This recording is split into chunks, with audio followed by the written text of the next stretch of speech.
Bonsoir, bienvenue chez Blue Club. Aujourd'hui, je vais vous présenter rapidement les nouveautés de la semaine. Ce ne seront pas les nouveautés du week-end, j'en suis désolé. J'ai pas eu le temps de préparer tout ça. Énormément de choses à faire, donc on va essayer d'aller assez vite. Mais avant, je voudrais d'abord parler d'un petit problème qui concerne les Clearomizer CE3. Donc, alors, il semblerait que les Clearomizer d'une certaine marque fassent griller les batteries. Je ne vais pas citer cette marque, mais il est possible qu'un petit défaut se soit glissé dans une série et fasse griller des batteries, ce qui peut arriver malheureusement. Toutefois, j'ai eu un retour d'un client qui m'a renvoyé ce Clearomizer, le mien, en m'indiquant que cette bestiole avait grillé 2 de ses batteries. Maintenant, ça fait 10 jours que je le teste. J'ai testé sa résistance qui est tout à fait normale. J'ai testé son fonctionnement avec 2 batteries différentes. Et heureusement pour moi et malheureusement pour lui, je n'ai absolument rien à signaler pour l'instant. Donc il fonctionne très bien.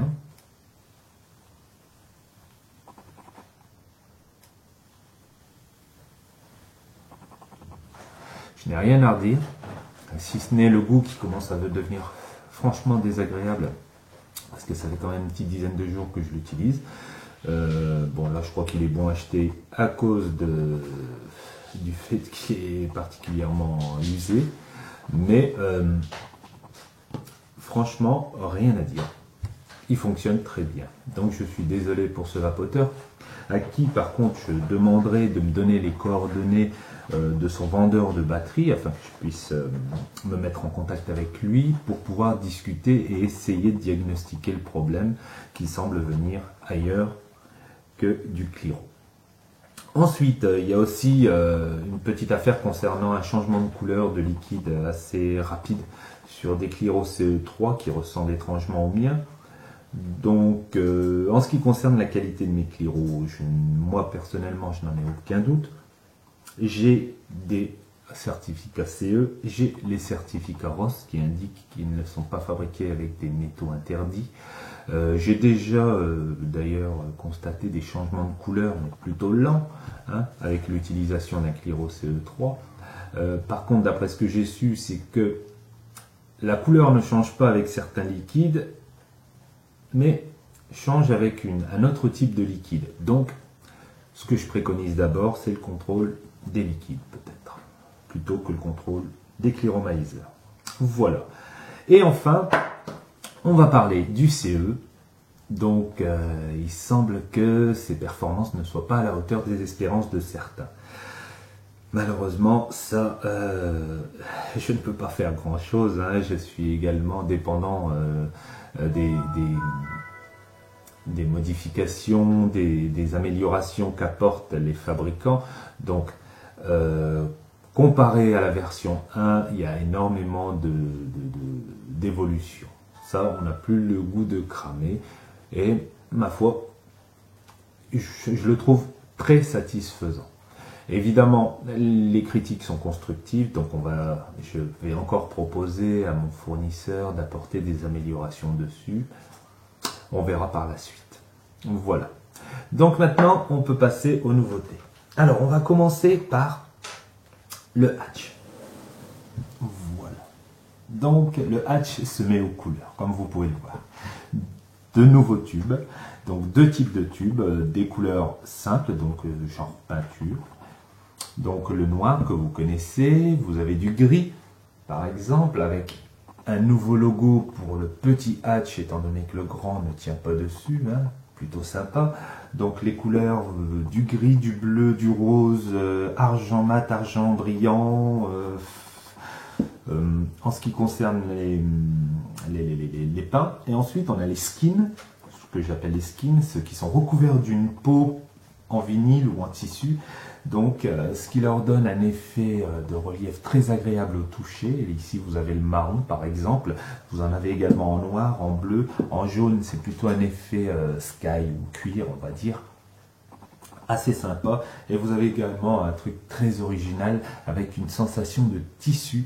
C'est franchement... Je sais pas, c'est indescriptible, ça, il faut le toucher pour le comprendre. Voilà. Donc, je mettrai des photos un peu plus précises de ces couleurs sur le site. Et les tubes seront proposés en tant qu'accessoires, donc ils ne seront pas vendus en hatch complet. Le hatch restant toujours noir, on va dire. Les tubes seront vendus en accessoire avec un prix révisé à la baisse, afin qu'ils soient plus facilement accessibles. Mais maintenant, vous n'avez pas d'excuses pour accorder vos chaussures, votre portefeuille, votre sac à main avec le hatch. Voilà. On va passer maintenant également à ceci. C'est un holster, hein, tout le monde connaît. On peut y mettre une lampe de poche ou un mode évidemment. Donc, par exemple, un hatch, pourquoi pas. Donc voilà. Avec une pression pour un bouton pression pour la ceinture. Plutôt sympa, quoi. Donc, il sera proposé cette semaine à un prix mini. On va pas trop se casser la tête pour ça. Mais ça peut toujours servir, ça peut être pratique. Voilà. Ensuite, je vais proposer également cette semaine un kit USB passe-route. Donc, il sera constitué de 2 batteries, un atomiseur, un cache-château, son adaptateur mural, ses cartouches et évidemment son câble USB. On peut aussi voir que la batterie est surmontée d'un très joli diamant. C'est un cache pour la fiche USB. Donc un diamant à l'esthétique contestable, on pourrait dire ça. C'est pour cela que je vais aussi y mettre un cache avec, enfin un cache conventionnel plutôt discret, on va dire. Voilà. Donc les batteries sont noires avec le cache et le switch doré. Vous avez également la même chose en acier. Les aciers par contre seront proposés seuls. Il y en aura aussi en noir. Le câble USB, au début je le trouvais plutôt cheap, hein. Il est assez fin, on pourrait croire qu'il est assez fragile. Pourtant je l'ai testé pendant 1 mois et j'ai rien à y redire. De toute façon, le diamètre du câble convient parfaitement au courant qui lui traverse. Il n'y a pas de souci. Et enfin, ces batteries USB vous permettent de regarder, enfin de déterminer la charge de la batterie. Ici, par exemple, vous avez la batterie verte, la LED verte.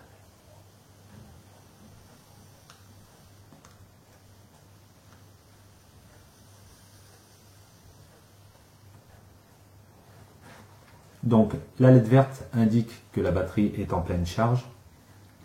Ici, par exemple, vous avez la LED qui est orange, donc que la batterie est en charge moyenne aux alentours de 3,7 volts. Et lorsque vous verrez la LED rougir, en fait, ça vous indiquera qu'il faudra recharger cette batterie. Donc, si je la verrouille 3 fois, donc on ne peut plus s'en servir. Je la déverrouille et là, on voit les 3 couleurs.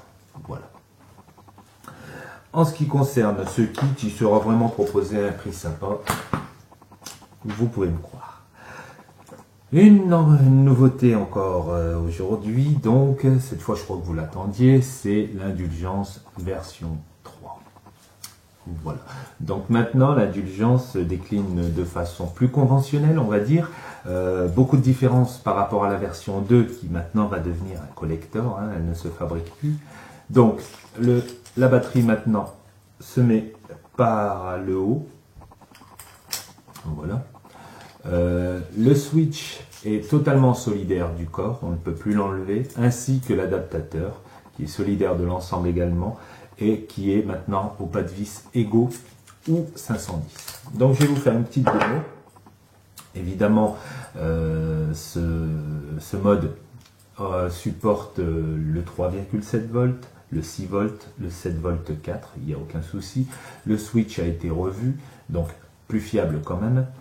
Et par contre, je vous conseille d'utiliser ce mode avec des batteries protégées. Surtout avec des batteries protégées, étant donné que le switch est encore, on ne peut pas dire totalement full méca, mais pratiquement. C'est un switch mécanique, pas d'électronique à l'intérieur, donc pas de protection.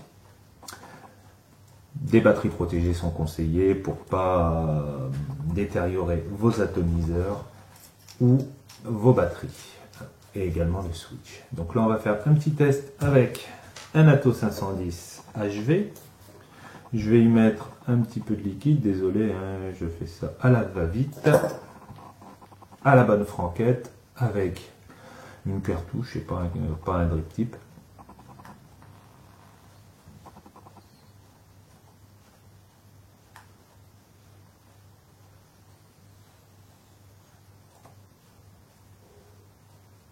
On peut dire qu'il envoie pas mal. Waouh.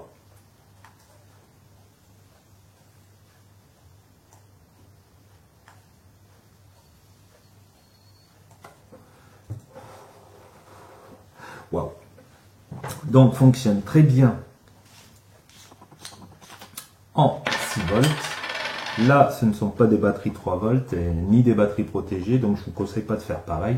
Par contre, j'ai pris la précaution de les décharger un peu, c'est pour ça qu'on est à peu près en 6 volts et demi.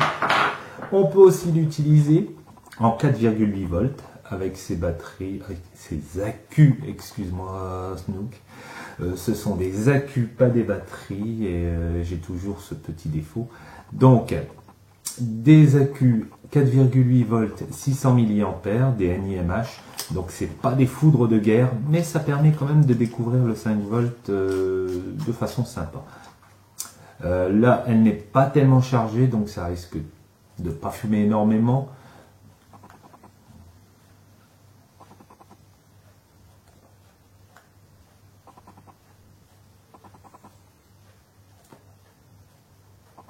Mais c'est déjà pas mal. J'utilise un mélange, on va dire 80-20, fabrication maison évidemment. Voilà pour le mode indulgence, donc ainsi que les batteries 4,8 volts, ainsi que le chargeur 4,8 volts qui sera proposé également sur le site.